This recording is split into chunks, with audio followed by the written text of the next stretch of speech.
You wouldn't think a Starbucks could teach you something about traveling, but honestly, this place kinda did. A few minutes ago, I was walking through Dotonbori surrounded by flashing neon lights, crowded streets, music everywhere, and people running around taking photos. And don't get me wrong, that energy is what makes Osaka exciting. But can you believe that only for a few minutes away from all that chaos, there's a place that's calm? Today, we're going to Starbucks Reserve in Namba SKYO, and I think that may be one of the most peaceful spots to end the night in Osaka. The moment I walked in, everything immediately felt slower. The noise disappeared, the lighting became softer, and suddenly it felt like the city gave me a chance to breathe for a second. And honestly, being here made me realize something. When people travel, I think we sometimes focus too much on rushing from one famous place to another, like trying to see everything as fast as possible.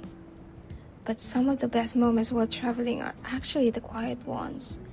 Sitting in a cafe, watching the city lights outside the window, resting after walking around all day, just taking the atmosphere for a moment.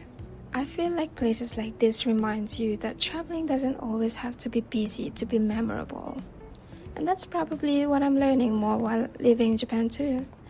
There's this balance here between chaos and calm. Outside, Osaka feels loud, energetic, and non-stop. But inside places like this, everything feels peaceful in such a simple way. Even the small details feel relaxing.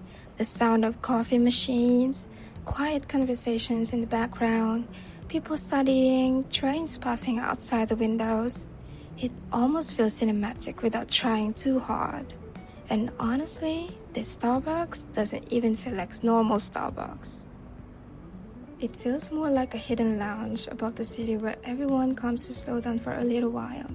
I think that's why I like it so much. Sometimes, the best part of exploring a city isn't always the tourist spots themselves. Sometimes, it's finding a quiet place where you can sit, think, and actually feel the city around you. So tonight, I'm just gonna enjoy the atmosphere here for a bit and appreciate this calmer side of Osaka. And if you're ever around Namba at night and need a break from the crowds, I really think this place is worth visiting.